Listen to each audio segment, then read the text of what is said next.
Hare Krishna, Krishna Krishna, Hare Hare, Hare Ram, Hare Ram, Hare Krishna, Krishna Krishna, Hare Hare, Hare Ram, Hare Krishna, Krishna Krishna, Hare Hare, Hare Ram, Hare Hare, Hare Krishna, Krishna Krishna, Hare Hare, Hare Ram, Hare Ram, Hare Hare, Hare Krishna, Krishna Krishna, Hare Hare, Hare Ram, Hare Ram. Srila Prabhupada की जय. હરે કૃષ્ણ પ્રભુજી. હરે Krishna. Thank you very much. બધા ઘણા બધા લોકોએ video ચાલુ રાખીને માળા કરી છે.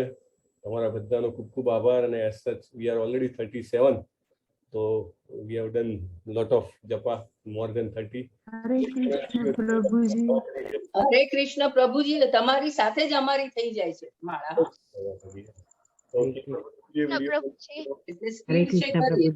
કોકિલા માતાજીએ વિડીયો ઓન રાખ્યો છે, જયશ્રી માતાજીએ વિડીયો ઓન રાખ્યો છે, નૈના માતાજીએ ઓન રાખીને જપ કર્યા છે, દિશા માતાજીએ વિડીયો ઓન સાથે જપ કર્યા છે, સીમા માતાજીએ પણ વિડીયો ઓન સાથે જપ કર્યા છે, ઉર્વશી માતાજી, નિહારિકા માતાજી, ઋત્વી માતાજી, કીર્તિ માતાજી બધાએ જ વિડીયો ઓન સાથે જપ કર્યા છે. તેજસ પ્રભુજી, વર્ષા માતાજી, વિશ્વા માતાજી એકદમ યંગ છે, હા એકદમ નાના છે પણ જપ કરતા હતા, દીક્ષિતા માતાજી, નિવેદિતા માતાજી અને ખુશી માતાજી, આ બધાનો ખૂબ ખૂબ આભાર છે.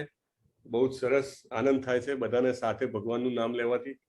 અને આપણે આ જ રીતે સરસ ભગવાનનું નામ લીધા કરીએ અને આ પ્રેક્ટિકલ કરવાથી આપણે ધીમે ધીમે ભક્તિમાં આગળ વધીએ. Okay, right. સો આપણે આજે 10મો અધ્યાય જોવાનો છે. જોત જોતામાં 10મો દિવસ આવી ગયો છે. Before we start 10th chapter આપણે મંગલાચરણ કરી લઈશું. Invite the auspiciousness, right. Thank you very much to join us. સરસ મંગલાચરણ કરીએ, ભગવાનને આપણે પોકારીએ કે તમે આવો અમારા ગીતાના યજ્ઞમાં અને આવીને અમને બધાને પ્રેરણા આપો અને આગળ વધારો. શ્રીલા પ્રભુપાદ કી જય. ઓમ જ્ઞાન તિમિરાંધસ્ય જ્ઞાનાંજન શલાકયા ચક્ષુર ઉન્મિલિતમ યેન તસ્મૈ શ્રી ગુરુવે નમઃ. શ્રી ચૈતન્ય મનોભીષ્ટમ સ્થાપિતમ યેન ભૂતલે સ્વયં રૂપમ કદા મહ્યં દદાતિ સ્વપદાંતિકમ. વંદેહમ શ્રી ગુરુમ શ્રીયુતમ પદકમલમ શ્રી ગુરુમ વૈષ્ણવાંશ્ચ શ્રી રૂપમ સાગર જાતમ સહગણ રઘુનાથાન્વિતમ તામ સજીવમ સાદ્વૈતમ સાવધૂતમ પરિજન સહિતમ કૃષ્ણ ચૈતન્ય દેવ શ્રી રાધા કૃષ્ણ પાદાન સહગણ લલિતાન શ્રી વિશાખાંશ્ચ. હે કૃષ્ણ કરુણા સિંધુ દીનબંધો જગતપતે ગોપેશ ગોપિકા કાંત રાધા કાંત નમોસ્તુતે. તપ્ત કાંચન ગૌરાંગી રાધે વૃંદાવનેશ્વરી વૃષભાનુ સુતે દેવી પ્રણમામિ હરિપ્રિયે. વાંછા કલ્પતરુભ્યશ્ચ કૃપા સિંધુભ્ય એવ ચ પતિતાનાં પાવનેભ્યો વૈષ્ણવેભ્યો નમો નમઃ. શ્રી કૃષ્ણ ચૈતન્ય પ્રભુ નિત્યાનંદ શ્રી અદ્વૈત ગદાધર શ્રીવાસાદિ ગૌર ભક્તવૃંદ. હરે કૃષ્ણ કૃષ્ણ કૃષ્ણ હરે હરે, હરે રામ રામ રામ હરે હરે. હરે કૃષ્ણ કૃષ્ણ કૃષ્ણ હરે હરે, હરે રામ રામ રામ હરે હરે. હરે કૃષ્ણ.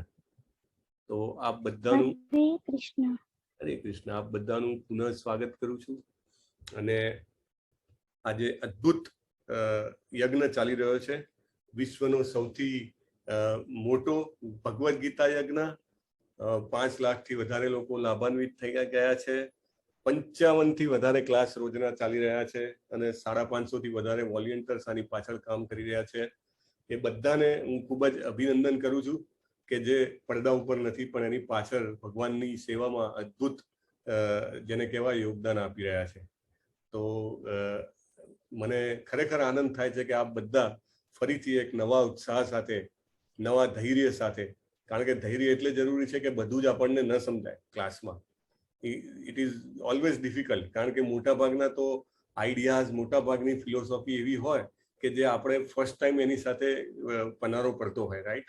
તો એ સમયે ધૈર્ય બનાવી રાખવું કે નહીં, આમાંથી ચોક્કસ મને માર્ગ મળે છે ભગવાન તરફનો, એ બહુ મહત્વનું છે. તમે બધા જ આજે 10મા દિવસે પણ એ ધૈર્ય સાથે, એ ઉત્સાહ સાથે અને નિશ્ચય સાથે જોડાઈ રહ્યા છો.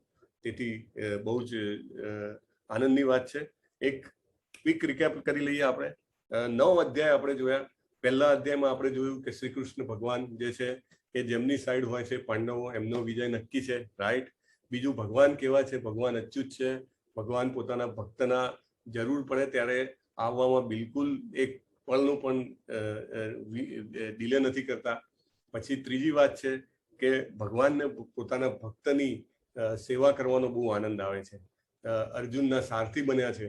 અને મેં તમને પેલા ચૈતન્ય મહાપ્રભુની વાર્તા કીધી હતી કે જયારે દક્ષિણમાં ગયા ત્યારે એમને બ્રાહ્મણને જોયો, એને વાંચતા બી નતું આવડતું, પણ એના ગુરુની આજ્ઞા હતી એટલે ગીતા પકડીને રોજ જે 1 કલાક બેસી રહેતો હતો.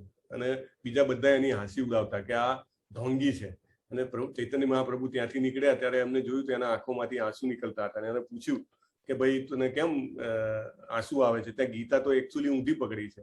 એને કીધું કે પ્રભુ, મને વાંચતા નથી આવડતું, મારા ગુરુના ઓર્ડરથી હું રોજ 1 કલાક સુધી હું ગીતા પકડીને બેસું છું, પણ મને એક જ દ્રશ્ય ઉપર મારું ધ્યાન જાય છે કે ભગવાન પોતે સારથી બન્યા છે અને અર્જુન એમનો સખા અને એમનો શિષ્ય હોવા છતાં એ રથી બન્યો છે. તો ભગવાનની કેટલી દયા છે કે એકચ્યુઅલી તો ભગવાને રથી બનવું જોઈએ અને અર્જુને સારથી બનવું જોઈએ. ને એના આંખોમાંથી દડ આંસુ વહી નીકળે છે. અને એના કારણે ચૈતન્ય મહાપ્રભુ એને ઉભો કરીને એને ભેટી વળે છે કે આ બધા ભલે હસતા, એમને ભલે શ્લોક મોઢે હોય, પણ એમને ગીતાને સમજી નથી, ત્યાં જ ગીતાને સમજી છે. એટલે ભગવાન સારથી બને છે ભક્ત માટે પણ. So these are the 3 points we have to understand from first chapter. અર્જુનના 4 પ્રશ્નો છે અને 5મો પ્રશ્ન બીજા અધ્યાયના શરૂઆતમાં આવે છે. અને અર્જુન શરણાગતિ સ્વીકારે છે 7મા શ્લોકમાં. કાર્પણ્ય દોષો ઉપહત સ્વભાવ પૃચ્છામિ તામ ધર્મ સમ્મૂઢ ચેતા યત શ્રેયસ્યાન નિશ્ચિતમ બ્રૂહિ તન્મે શિષ્યસ્તે અહમ સાધી મામ ત્વામ પ્રપન્નમ. અને શરણાગતિથી જ શરૂઆત થાય. જેટલી આપણી શરણાગતિ વધતી જશે એટલું આ જે પવિત્ર અને જે ઉચ્ચતમ જ્ઞાન છે આ એ ધીમે ધીમે આપણે એને સ્વીકારી શકીશું, એને આપણે આપણા વ્યવહારમાં ઉતારી શકીશું અને આપણી routine day to day life જે છે દિનભર, એમાં આપણે એને ઇમ્પ્લિમેન્ટ કરી શકીશું. Application is most important. તમે જેટલું બી જ્ઞાનને વાપરો એટલું જ્ઞાન વધે. એ જ્ઞાન તમને જન્માંતર કામ આવે, કારણ કે જો તમે વાપર્યું હોય. એટલે practical application is most important. બીજા અધ્યાયમાં શું કહે છે કે જે ભક્તિની જે અસર હોય છે એ અસર જે છે એ કદી જતી નથી. એટલે તમે થોડુંક બી કર્યું હોય, લાઈક અહીંયા તમે 1 કલાક ઇન્વેસ્ટ કરી રહ્યા છો, રાઈટ? પછી આપણે બીજા અધ્યાયમાં વાત થઈ કે આપણે ભગવાનની જપ કરવો છે, તો અહીંયા જપમાં 30 કરતા વધારે લોકો આજે જપમાં જોડાઈ શક્યા. અને પછી તમે ભગવાનને કંઈ પણ ભોગ લગાવતા હો, તો આ બધી નાની વસ્તુઓ છે ને પ્લસ પ્લસ પ્લસ પ્લસ એકાઉન્ટમાં થયા કરે છે.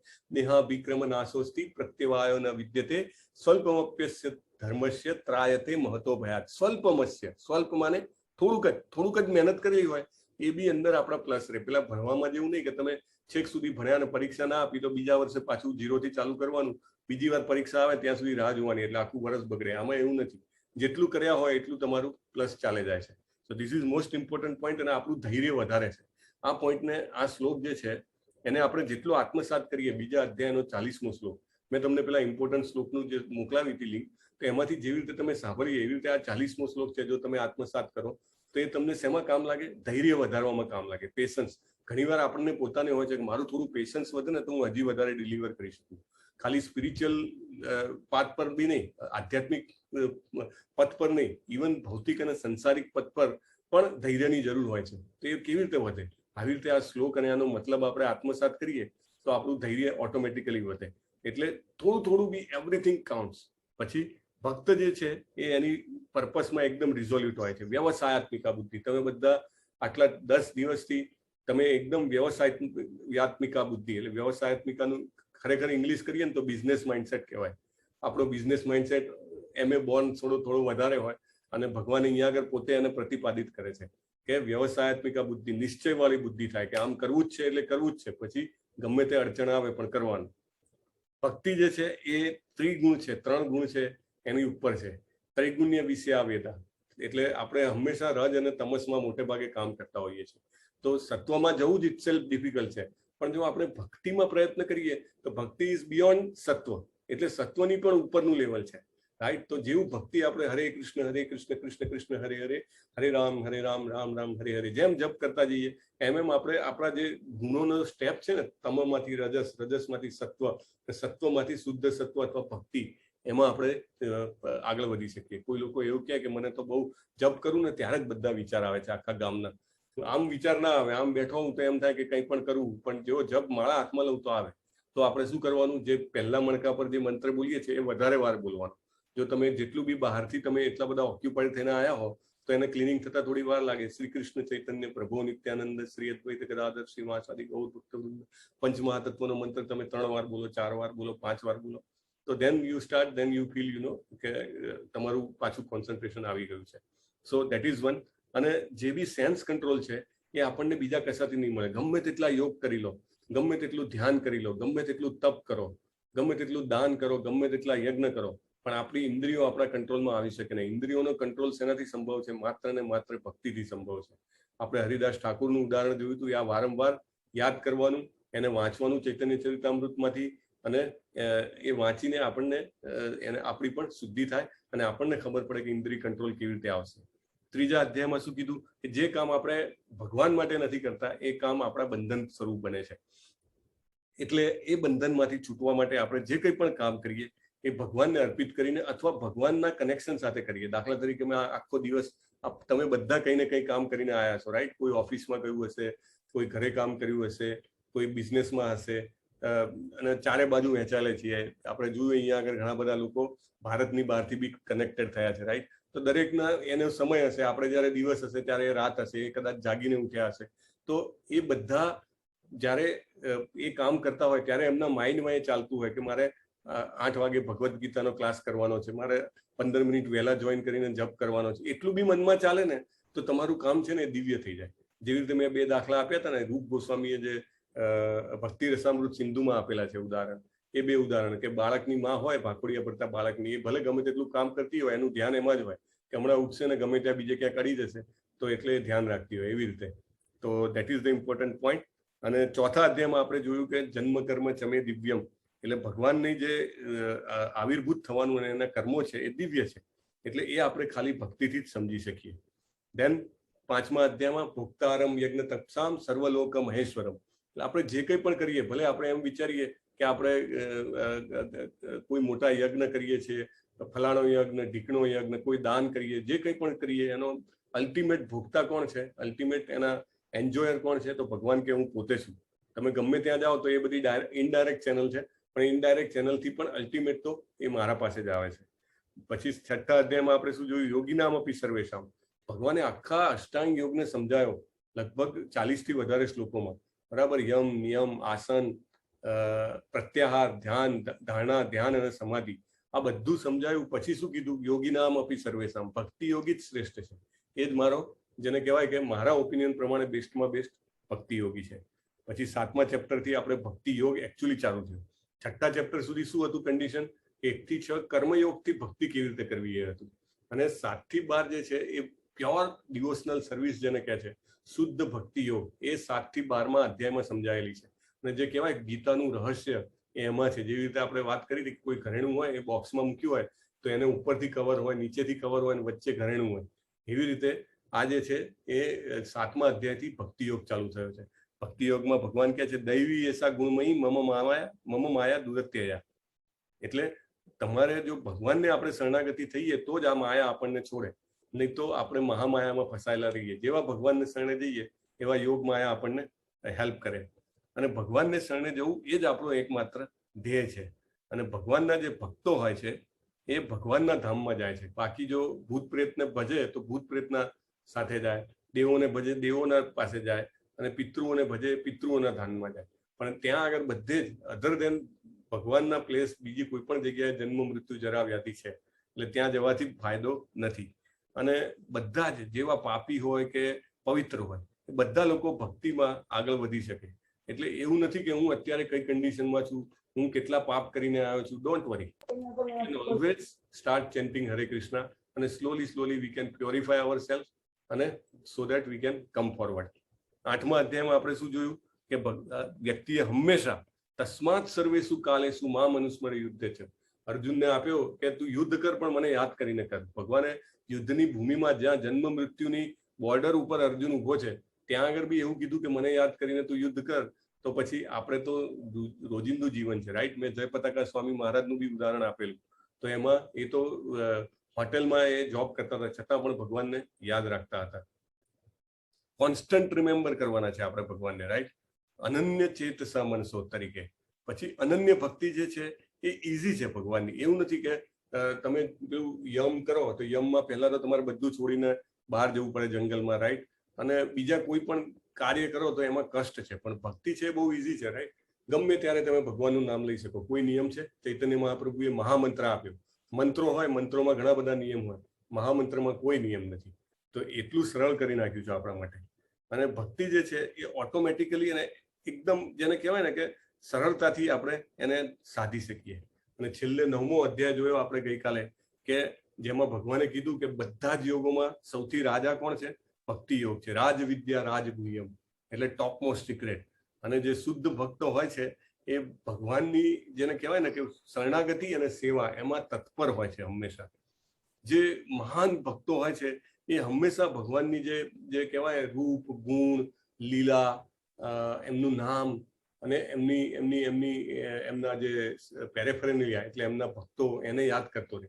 આપણે બી જો ભગવાનના ભક્તને યાદ કરતા રહીએ, ભગવાને આપેલી ગીતાને વાંચતા રહીએ, આપણે મહામંત્રનો જપ કરતા રહીએ, આ બધા બહુ સરળ ઉપાય છે ને. આમાં કંઈક મોટું ઇન્વેસ્ટમેન્ટ નથી, રાઈટ. એટલું જે કરતા રહીએ, રાઈટ. અત્યારે આપણે બધા કનેક્ટ થયા છીએ, 40 જણા આપણે બધા સાથે મળીને ભગવાનની વાત કરી રહ્યા છીએ, તો એ બહુ કેટલું સરળ થઈ જાય છે. અધરવાઇઝ એકલા બેસીને કંઈ કરવું હોય તો ઇટ ઇઝ વેરી ડિફિકલ્ટ.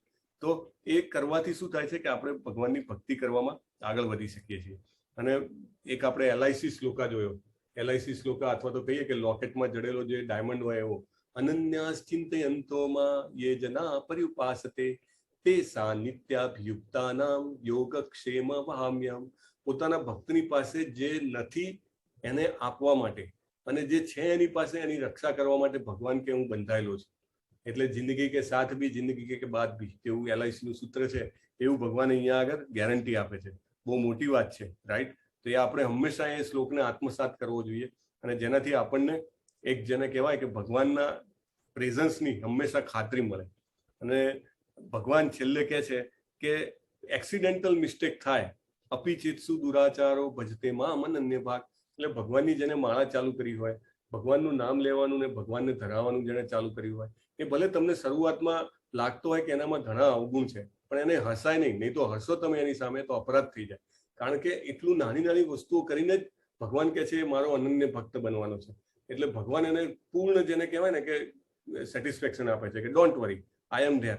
અને છેલ્લે ભગવાન કહે છે જે વાક્ય ભગવાન ફરીથી 18મા અધ્યાયમાં રિપીટ કરવાના છે, મન મનાભવ મદભક્તો મદયાજી મામ નમસ્કુરુ.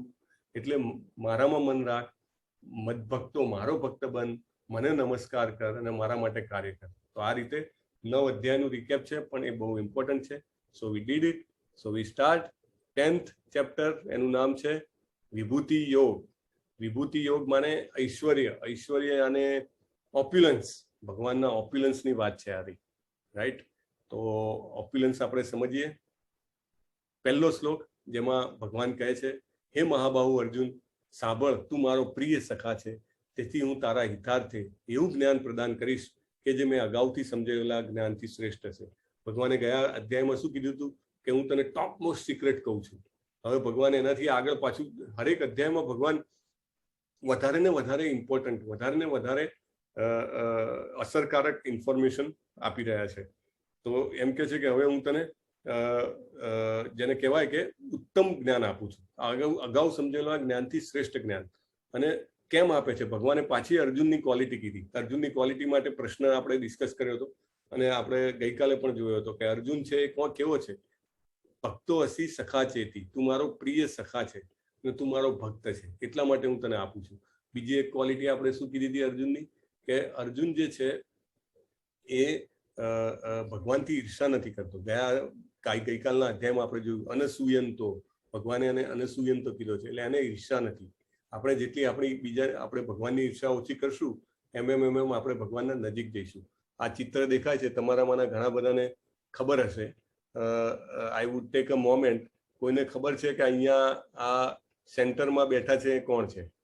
You can unmute and tell. હરે કૃષ્ણ. ભગવાન ભગવાન શ્રી પ્રભુજી ભગવાન શ્રી કૃષ્ણ ભગવાન શ્રી કૃષ્ણ શ્રી કૃષ્ણ હરે Shri Krishna. Krishna Krishna thank you. Left સાઈડમાં કોણ છે જે ઉભેલા છે?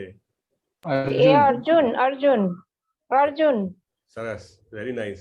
અહીંયા સોફામાં કે જે કહેવાય ગાદીમાં કોણ બેઠેલું છે? Duryodhan Duryodhan. Very nice. So I think ઘણા બધા લોકોને ખબર હશે, તો આ વાત આપણે લાંબી નહીં કરીએ. પણ ઇમ્પોર્ટન્ટ પોઈન્ટ એ છે કે જ્યારે મહાભારતનું યુદ્ધ થવાનું હતું ત્યારે કૃષ્ણ અને બલરામ બંને પહેલા જ કહી દીધું હતું કે અમે આ યુદ્ધમાં ભાગ નહીં લઈએ, કારણ કે બંને બાજુ એમના સગા જ હતા, રાઈટ? એટલે દે રેઝ ધેર હેન્ડ્સ કે ભાઈ તમે લડો પણ અમે ભાગ નહીં લઈએ. એટલે છતાં પણ એક નિયમ હોય છે કે કારણ કે એ વખતે મેં તમને કીધું સામ્રાજ્ય આખું પૃથ્વીનું હોય, એટલે એ વખતે જે બંને સાઈડના પક્ષોના જે હોય વ્યક્તિ, મેઇન વ્યક્તિ, એ રાજાઓને પોતાની સાઈડમાં લેવા માટે દરેક રાજાઓને કે દરેક મોટા વ્યક્તિઓને મળવા જાય. તેવી રીતે અર્જુન અને દુર્યોધન બંને પહોંચે છે. પહેલા અર્જુન પહોંચે છે અને અર્જુન જે છે એ જોવે છે કે ભગવાન ઊંઘેલા છે તો કે ઉઠાડવા નથી. એટલે કેવી રીતે પલંગના કિનારે કેવો ઊભો છે જુઓ તમે, એકદમ જેને કહેવાય ભક્તની સેવા ભાવની ને શરણાગતિની અવસ્થામાં ઉભેલો છે. દુર્યોધને જોયું કે ઊંઘેલા છે એટલે દુર્યોધન ત્યાં બાજુમાં ગાદી ઉપર સોફા કે જે કોઈ એની ઉપર બેસી ગયો છે. ને ભગવાન જ્યારે ઉઠે છે ત્યારે એ જોવે છે કે કોણ ઊભું છે સામે. એટલે પહેલા અર્જુન દેખાય છે, પછી આમ બાજુમાં જોવે છે તો દુર્યોધન દેખાય છે. અને ભગવાન પૂછે છે, ભગવાનને ખબર પડી જાય છે કે કેમ આવ્યા છે. એટલે ભગવાન કહે છે કે જુઓ હું તો લડવાનો નથી, મેં ઓલરેડી એનાઉન્સ કરી દીધું છે કે હું શસ્ત્ર નહીં ઉઠાવું. એટલે તમે નક્કી કરી લો કે તમારે કોણ જોઈએ છે. મારી સેનામાંથી એક ભાગ, એક અક્ષોની સેના હું આપું તો એ જોઈએ છે કે હું હું લડવાનો નથી એવો હું ખાલી હું આવી શકું તમારી જોડે, તમે કંઈ કામ આપો તો હું કરીશ, એક્સેપ્ટ ટેકિંગ વેપન્સ, લડ્યા સિવાયની. તો દુર્યોધનને થયું કે અરે રે અર્જુનને પહેલો મોકો આપે છે તો અર્જુન સેના માગી લેશે તો તકલીફ છે. જુઓ ભક્તમાં ને અભક્તમાં કેટલો ફેર છે. એટલે અર્જુનને પહેલો ચાન્સ આપે છે ભગવાન, કારણ કે નજર એની ઉપર પડી હતી. અને અર્જુન તો એક સેકન્ડના ખચકાટ વગર કહી દે છે કે ભગવાન મારે તો તમે જ જોઈએ છે. અને એ રીતે ભગવાને લઈ લે છે. એટલે ધેટ ઇઝ ધ ટેસ્ટ. આપણને આ ટેસ્ટને આપણે પ્રેક્ટિકલમાં કેવી રીતે યુઝ કરવો?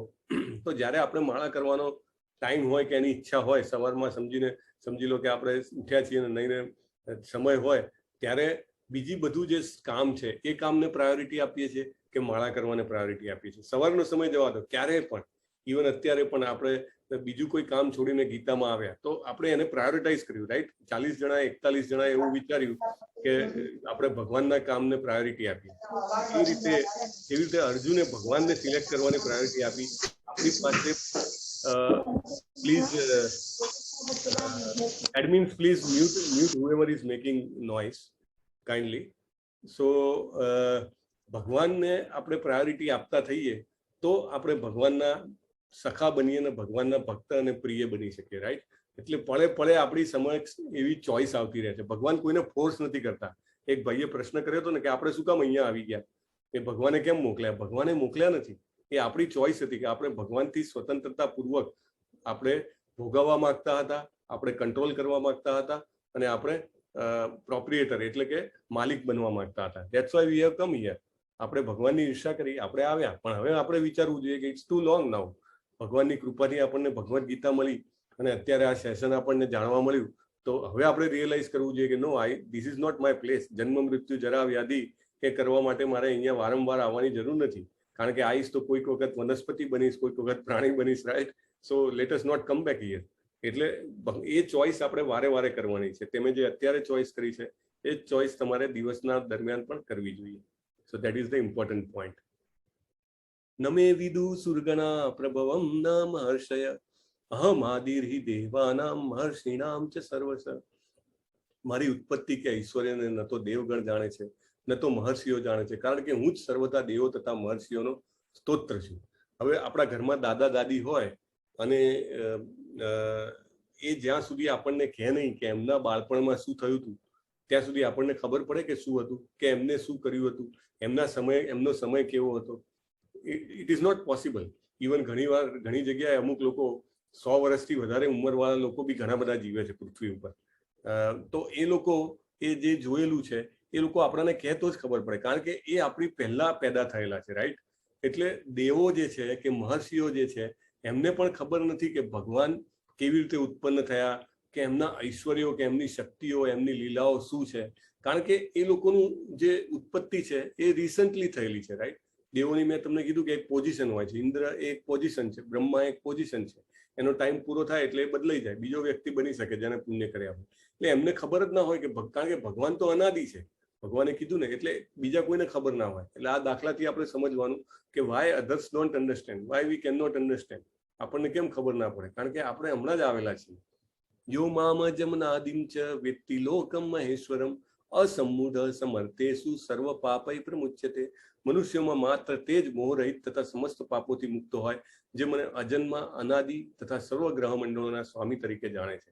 એટલે આપણે જો ખરેખર પ્યોર થવું હોય, પવિત્ર થવું હોય, મોહરહિત અને પાપોથી મુક્ત થવું હોય, કારણ કે ડગલે ને પગલે પાપ હોય, તેનાથી મુક્ત થવાનો રસ્તો અહીંયા ભગવાન કહે છે કે આપણે વારે વારે વિચારવું જોઈએ કે ભગવાન અજન્મા છે.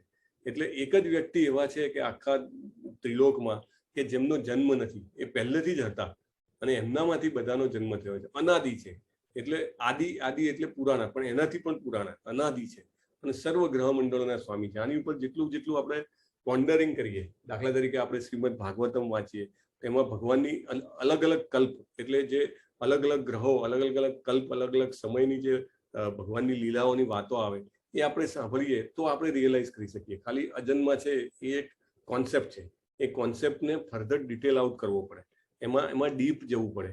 જેટલું આપણે ભગવદ્ ગીતા વાંચીએ પ્રભુપાદની, ખાસ કરીને એના ભાવાર્થ વાંચીએ. અનુવાદ તો આપણે વાંચીએ જ છીએ, અહીંયા બી આપણે ચેપ્ટર ચાલુ થતા પહેલા કેવું પ્રભુ અને જલ્પા માતાજી કે દિશા માતાજી કોઈ હોય છે તો એ વાંચતા હોય છે. તો એ અહીંયા આટલા શોર્ટ ટાઈમમાં એટલું જ કવર થાય. પણ તમે ચોક્કસ બને તો દાખલા તરીકે કાલે 11મો છે તો 11માના ભાવાર્થ વાંચીને આવો તો એ તમને વધારે ને વધારે ઇન્ટરનલાઇઝ થાય, રાઈટ. સપ્તર્ષિઓ તથા તેમની પૂર્વે 4 મહર્ષિઓ, બધા મનુઓ, admin please whoever is making sound, મારા મનમાંથી ઉત્પન્ન થયેલા છે. વિભિન્ન લોકમાં નિવાસ કરનારા સર્વ જીવો તેમનામાંથી આવે છે. એટલે 7 સપ્તર્ષિ કહેવાય છે, 7 ઋષિઓ છે. કયા કયા ઋષિઓ છે? અગસ્ત્ય, અત્રિ, ભારદ્વાજ, ગૌતમ, જમદગ્નિ, વશિષ્ઠ અને વિશ્વામિત્ર. આ 7ને મહાન સપ્તર્ષિ કહેવાય છે. આપણે આકાશમાં બી સપ્તર્ષિના તારા લોકો જોતા હોય છે, એને નોટિફાય કરે છે, રાઈટ, એમના ધેટ પ્લેસને. તો આ જે 7 ઋષિ છે એ ભગવાન કે મારામાંથી આવેલા છે. આ બધા જ મહાન છે. લાઈક તમને ખ્યાલ હશે, અગસ્ત્ય ઋષિ આખો દરિયો પી ગયા હતા. Excuse me, can you please mute yourself. તો એ રીતે આ બધા જ જે છે એ મહાન છે. છે તો એ પરશુરામના પિતા છે. પરશુરામ ભગવાનનો અવતાર છે, એના પિતા છે. વશિષ્ઠ મુનિ આપણે બધા જાણીએ છીએ, શ્રીરામજીના અયોધ્યામાં એ રાજાના ઋષિ હતા. વિશ્વામિત્ર મુનિ, યસ, સેમ ટાઈમ વી નો. અને 4 સનત કુમારો. સનત કુમારનું નામ શું છે? સનક, સનાતન, સનંદન અને સનત કુમાર. આ રીતે 4 સનત કુમારો છે. બાલ્યાવસ્થામાં જ હોય છે અને ભગવાનના અત્યંત પ્રિય છે.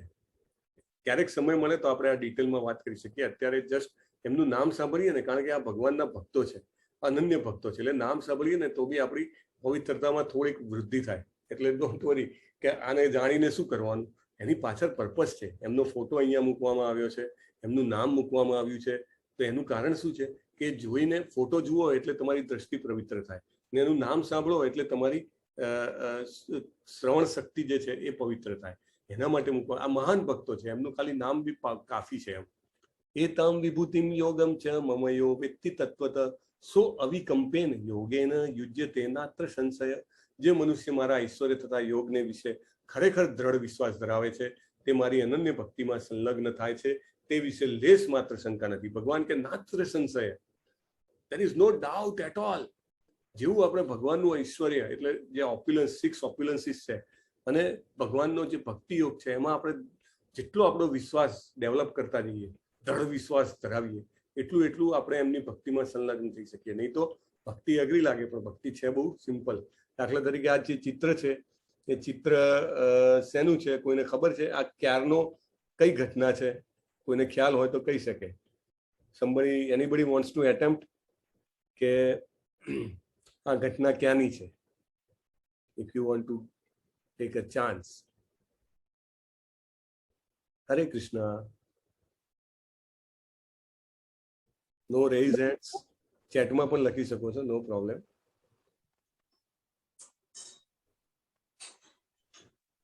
દ્વારકા છે? દ્વારકા નથી. હસ્તિનાપુર. હસ્તિનાપુર પણ નથી.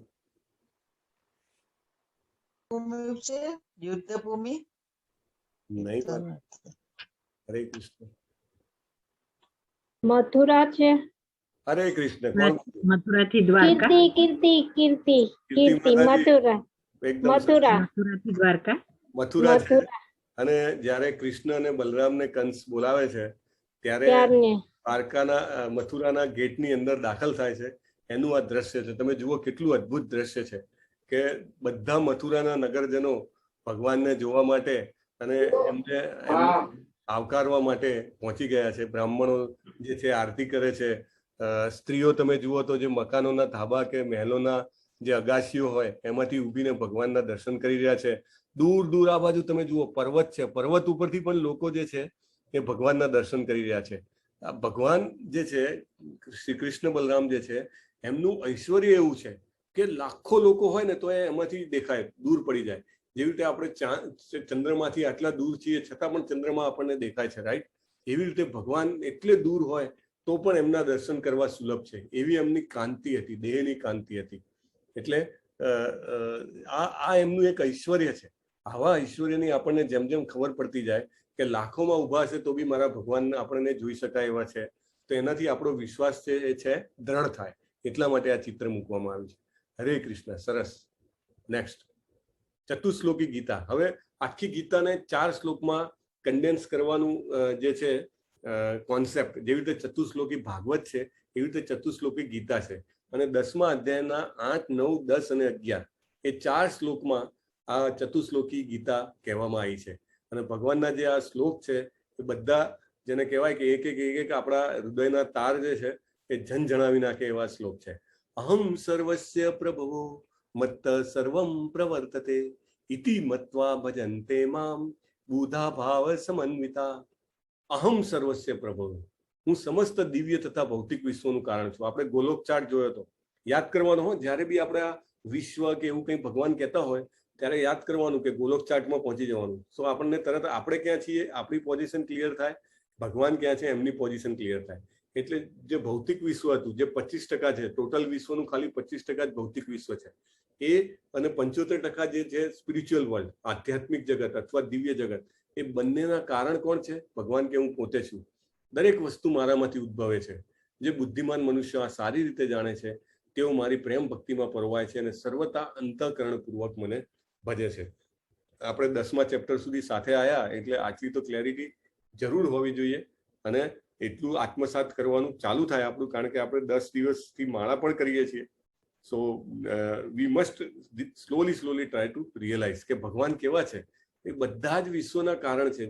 કોનામાંથી? કોઈ એવું કહે છે કે એક મોટો ગોળો હતો અને એનો બ્લાસ્ટ થયો અને પછી નાના નાના ગોળા બન્યા અગ્નિના, અને પછી ધીમે ધીમે અગ્નિ ઠંડો પડી ગયો અને પછી એમાંથી પૃથ્વી બનીને પૃથ્વી ઉપર સમહાવ કોઈ કેમિકલથી એક કોષી જીવ અસ્તિત્વમાં આવ્યું, અમીબા જેને કે, અને એમાંથી પછી બહુ બધા જીવો અને પછી છેવટે માણસ બન્યો. આ બધી જે વાતો છે અહીંયા આગળ ભગવાન ખોટી ઠરાવે છે. It is not the fact. અહમ સર્વસ્ય પ્રભુ. ભગવાન કહે છે પોતે જ. મચ્ચિતા મદ્ગત પ્રાણા બોધયંત પરસ્પરમ કથયંતસ્ય મામ નિત્યમ તુષ્યંતી ચ રમંતી ચ. મારા શુદ્ધ ભક્તોના વિચાર મારામાં નિમગ્ન હોય છે, તેમના જીવન પૂર્ણપણે મારી સેવામાં સમર્પિત હોય છે, પરસ્પર બોધ આપી મારા વિશે આનંદ વાતો કરી પરમ સંતોષ તથા આનંદનો અનુભવ કરે છે. આ બધા ફોરેનરો છે, બધું છોડી એમને તો બધા જ ઐશ્વર્યો છોડ્યા છે. એમની પાસે બધું જ ધન હતું, એમની પાસે શક્તિ છે, શારીરિક સૌંદર્ય છે, બધું છે. બધું જ છોડીને એ લોકો જ્યારે શુદ્ધ ભક્ત, પ્રભુપાદ જેવા શુદ્ધ ભક્ત આવે છે ત્યારે એમને બી રિયલાઇઝ થાય છે કે સાચો સંતોષ ને સાચો આનંદ શેમાં છે? ભગવાનની વિશે વાત કરવામાં, ભગવાનનું કીર્તન કરવામાં. તુષ્યંતી છે રમંતી છે. એટલે એ લોકો પરસ્પર વાતો કરી અને એનો આનંદ ઉઠાવે છે. જ્યારે પ્રભુપાદનો આ આપણે આઈ થિંક પહેલા અધ્યાયમાં પણ જોયો હતો, પણ એકદમ અદ્ભુત એમનું કીર્તન છે, એ તમને યાદ હશે. પછી અહીંયા આગળ ટેક અવેમાં કીધું છે કે વ્યક્તિ પોતાની સંગતિ અને પ્રવૃત્તિઓના ક્ષેત્રોના આધારે શું છે તે ખબર પડે.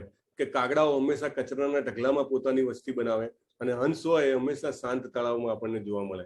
તો ઘણીવાર આપણે વાતોચીતો કરવામાં પેલી પોલિટિક્સ છે કે XYZ એમાં ઘણો સમય નીકળી જાય. તો આપણે થોડુંક ઇન્ટ્રોસ્પેક્શન કરતા થવું જોઈએ હવે કે where I am investing my time and where I am investing my focus. તો કચરાનો ઢગલા જેવા વિચારોમાં આપણે આપણો ટાઈમ વ્યસ્ત ના કરવો જોઈએ. દેટ્સ વોટ ધ ટેક અવે. તેસામ સતત યુક્તાનામ ભજતામ પિતિપૂર્વકમ દદામી બુદ્ધિ યોગમ તમ યેન મામુપયાન્તિ. તે આપણને થાય કે આ બધું કેમ ખબર પડે યાર, આટલું બધું ભગવાન નોલેજ આપે છે, આટલા બધા કોન્સેપ્ટ આપે છે, બધા એક પછી એક કોન્સેપ્ટ થ્રો કર્યા કરે છે, એ બધું કેવી રીતે ડાયજેસ્ટ કરવું? તો ભગવાન કહે ડોન્ટ વરી, એનું સોલ્યુશન અહીંયા બતાવ્યું. જે મનુષ્યો મારી પ્રેમપૂર્વક સેવા કરવામાં સમર્પિત રહે, સતત સમર્પિત રહે, તેમને હું એવું જ્ઞાન આપું છું કે જેનાથી તેઓ મને પ્રાપ્ત કરી શકે. એટલે આપણે ચિંતા કરવાની જ નથી, આપણે પ્રેક્ટિકલમાં ધ્યાન આપવાનું. જે 2 પ્રેક્ટિકલ કીધા છે, હરે કૃષ્ણના જપ કરવા, ભગવાનને કંઈનું કંઈ સમર્પણ કરવું, કંઈનું કંઈ ધરાવવું, એ જેટલું પ્રેમથી ભાવથી કરતા રહીશું, ઓટોમેટિકલી ભગવાન કે દદામી બુદ્ધિ યોગમ તમ. દદામી એટલે આપું છું. શું આપું છું? બુદ્ધિ યોગમ. એટલે એવું જ્ઞાન આપું છું કે મામ ઉપયાંતિ તે મારી તરફ આવી શકે છે, મને પ્રાપ્ત કરી શકે છે. એટલે બાકીનું બધું એમની પર છોડી દેવાનું. એટલું બધું લાંબુ નહીં વિચારવાનું કે હું હજી શું કરું, પેલું કરું, ફલાણું કરું, ઢીકણું કરું. Don't worry anything. Start the practical અને બિલીવ કે ઇટ પ્રોસેસ વિલ વર્ક. કારણ કે ભગવાને કીધું છે. અમે કંઈ તમને નવું નથી કહેતા. આ જે ભગવદ્ ગીતાનો જે 18 દિવસનો યોગ ચાલે છે એમાં કશું જ નવું નથી કહેવામાં આવતું. ખાલી જે ચૈતન્ય મહાપ્રભુએ જે આદેશ આપ્યો છે એ તમને જણાવીએ છીએ. અને પક્ષીએ ઉડતા તો જાતે જ શીખવું પડે, રાઈટ? એ કોઈ એની માં એને ખભા પર ઉપાડીને ના લઈ જાય કે હવે તું ઉડતા શીખ. એ તો મંત્રનો જપ તો બધાએ, મહામંત્રનો જપ બધાએ પોતાની જાતે જ કરવો પડે. ભગવાનને પોતાના ઘરે થોડું ઘણું જાતે જ ધરાવવું પડે, રાઈટ? એટલે એટલું આપણે કરવું પડે. બાકી બધું ભગવાન જોઈ રહેશે. અહીંયા આગળ ધ્રુવ મહારાજનો ફોટો છે, આપણે એની વાર્તા જોઈ હતી. તો દેવી દેવતા કેવા છે? કાકા કાકી જેવા છે. બાળપણમાં આપણને બગાડ્યા. ઘણા લોકો અમુક માગણીઓ સાથે દેવી દેવતા પાસે ગયા, એ એમની ઈચ્છા મંજૂર કરે છે, રાઈટ? પણ ભગવાન કેવા છે? એક જવાબદાર માતા પિતા તરીકે સદગુણોના બદલામાં પુરસ્કાર આપે છે અને ભૂલ પણ સુધારે છે. ધ્રુવ મહારાજની કથા જોઈ, બલિ મહારાજની પણ ક્યારેક સમય હશે તો વી વિલ ડિસ્કસ.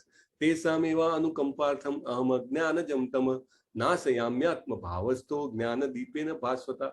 શું કહે છે? ભક્તો ઉપર વિશેષ કૃપા કરવા માટે તેમના હૃદયોમાં નિવાસ કરનારો હું જ્ઞાન રૂપી પ્રકાશમાન દીપક વડે અજ્ઞાનજન્ય અંધકારને દૂર કરું છું.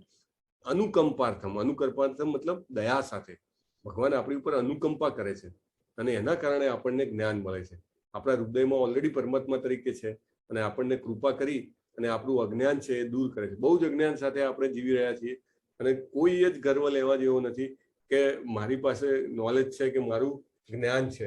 આપણે બધા જ જે કહેવાય કે કૂપમંડુ, કુવામાંના દેડકા જેવા છીએ. So we have to be humble, આપણે વિનમ્ર થવું જોઈએ અને ભગવાન ઓટોમેટિકલી વિનમ્રતાને આશીર્વાદ આપી અને અજ્ઞાન દૂર કરશે.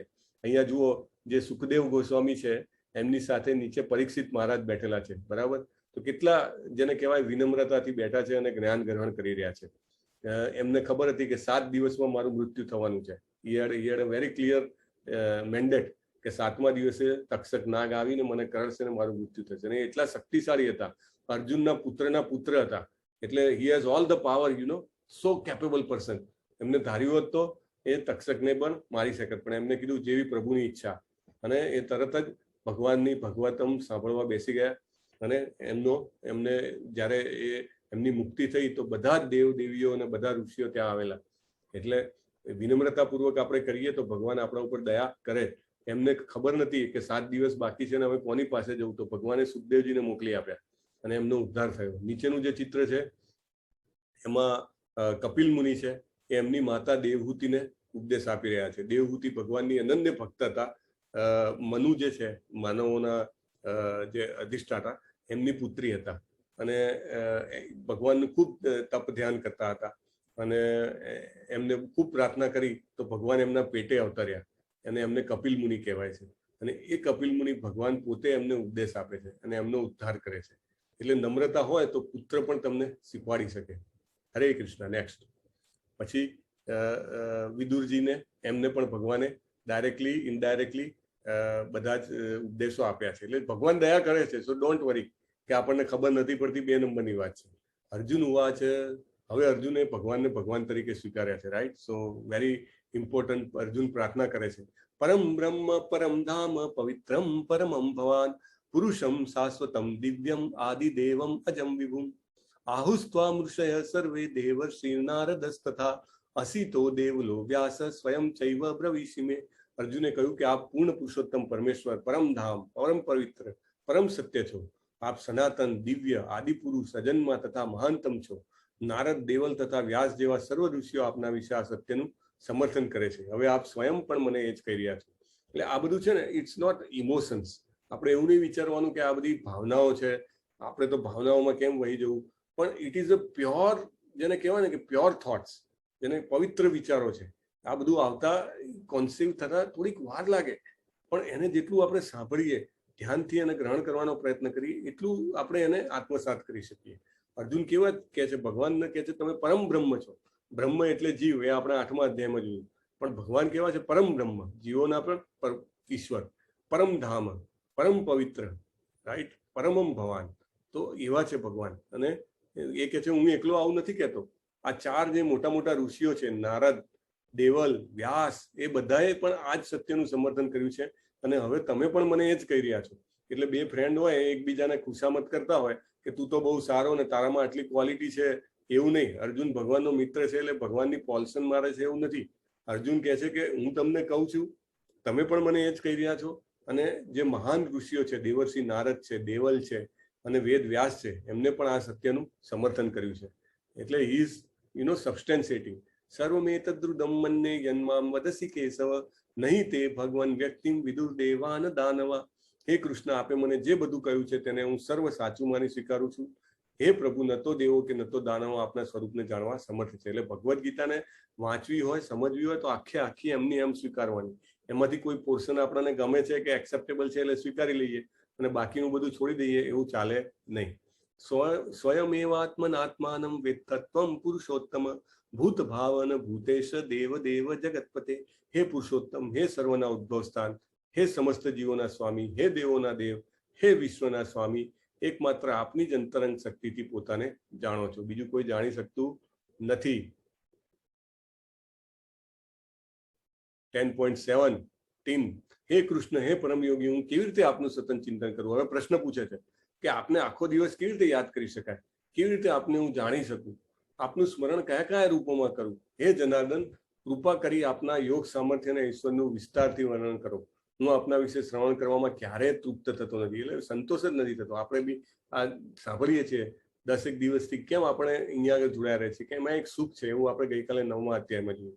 અને બીજું શું છે કે આપણને તૃપ્તિ ના થાય, કારણ કે એ સાચું સુખ છે. સાચું સુખ છે એટલે આપણને વધારે ને વધારે લેવાની ઈચ્છા થાય. જેમ હું આપના વિશે વધુ સાંભળું છું અને આપના શબ્દોરૂપી અમૃતને વધુ ને વધુ સ્વાદન કરવા ઈચ્છું છું.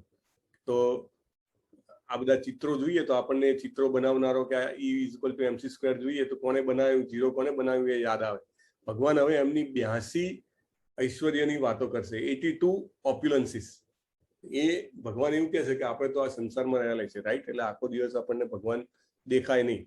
જ્યાં સુધી આપણે પૂરેપૂરા પવિત્ર ના થઈએ ત્યાં સુધી ભગવાન દેખાય નહીં. તો શું જોઈને ભગવાન યાદ કરી શકાય? એ ભગવાન પોતે જ કહે છે કે આ બધું હું છું.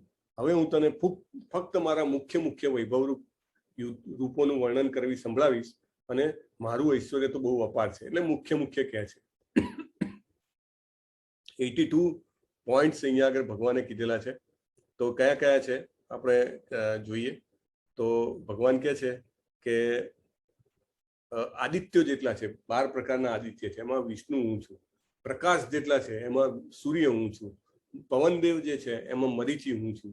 તારાઓ જે છે એમાં ચંદ્ર હું છું. વેદો છે એમાં સામવેદ હું છું. પછી દેવતાઓમાં દેવતાઓનો રાજા ઇન્દ્ર હું છું. બધી ઇન્દ્રિયોમાં મન હું છું. બધા જીવો છે એમનો લાઈફ ફોર્સ એટલે જીવન બળ હું છું. પછી જેટલા રુદ્ર છે એમાં ભગવાન શિવજી હું છું. યક્ષ અને રાક્ષસમાં કોણ છે? કુબેર છે. પૂર્વજોમાં કોણ છે? બૃહસ્પતિ છે. સેનાપતિઓમાં કાર્તિકેય અથવા સ્કંદ જેને કહેવાય. પછી જળના જેટલા સ્તોત્ર છે એમાં મહાસાગર છું. ઋષિઓમાં ભૃગુ હું છું. સ્પંદનોમાં ઓમ હું છું. પવિત્ર નામનો જપ જે બી હોય, જપા નામ જપ યજ્ઞોસ્મી, એટલે બધા યજ્ઞોમાં કોણ છું હું જપ યજ્ઞ છું, ભગવાન પોતે કહે છે.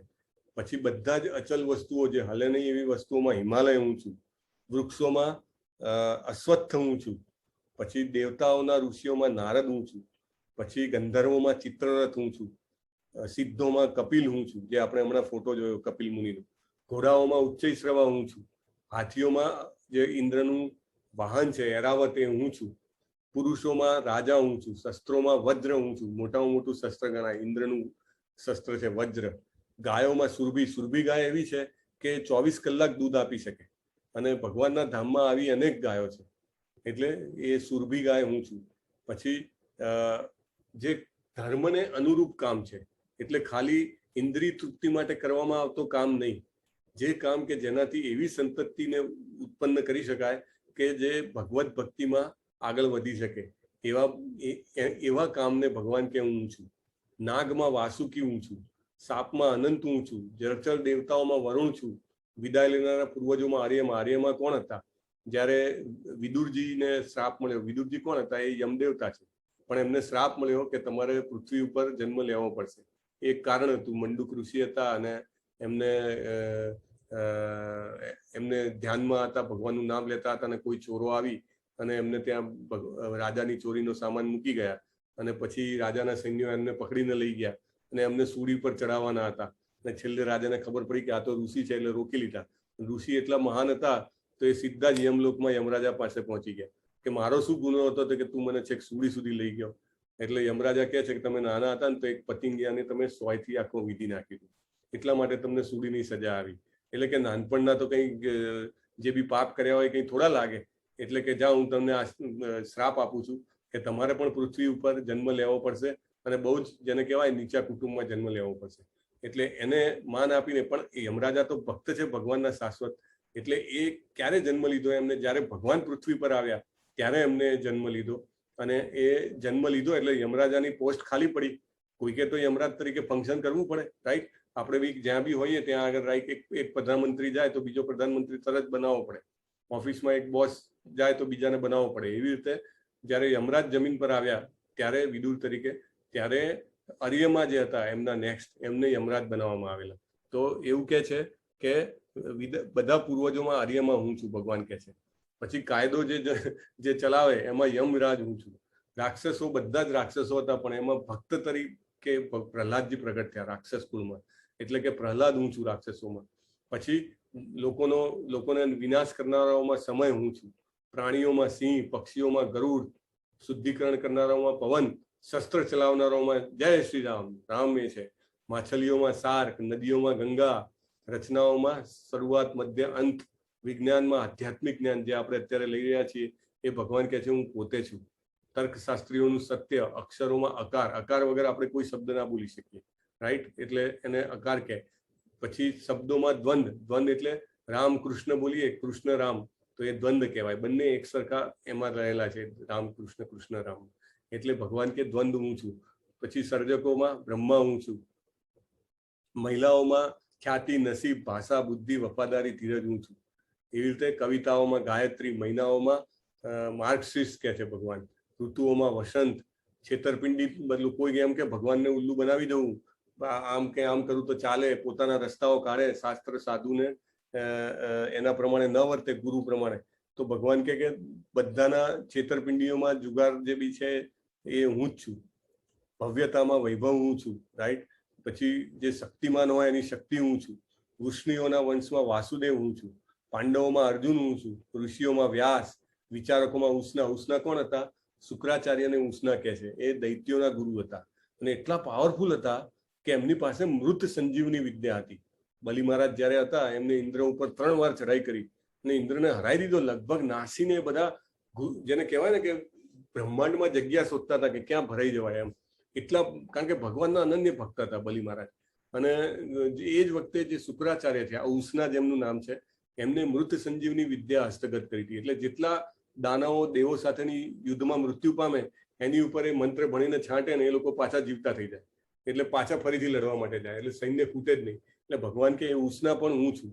પછી સજાઓમાં શિક્ષાનો સળિયો હું છું, વિજય શોધનારાઓમાં નૈતિકતા, રહસ્યોમાં મૌન અને ડાયાઓમાં શાણપણ હું છું. આ રીતે આ બધા ફોટા છે, આ બધા ચિત્ર છે કે દરેક આપણે જે જોયા એ બધાના અહીંયા આગળ ચિત્ર આપેલા છે. બ્રહ્માજી છે, શિવજી છે, યમ દેવતા છે, ઇન્દ્ર છે, ઉચ્ચૈશ્રવા ઘોડો છે, ચંદ્રમા છે, શ્રીરામજી છે, નારદજી છે, ગરુડજી છે, પક્ષીઓમાં ગરુડ હું છું આપણે કીધું.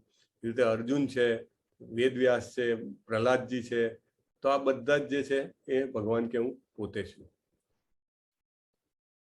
એ અર્જુન, સમગ્ર જીવોનો જનક બીજ હું છું. સ્થાવર કે જંગમ એવો કોઈ જીવ નથી કે જે મારા વિના અસ્તિત્વ ધરાવી શકે.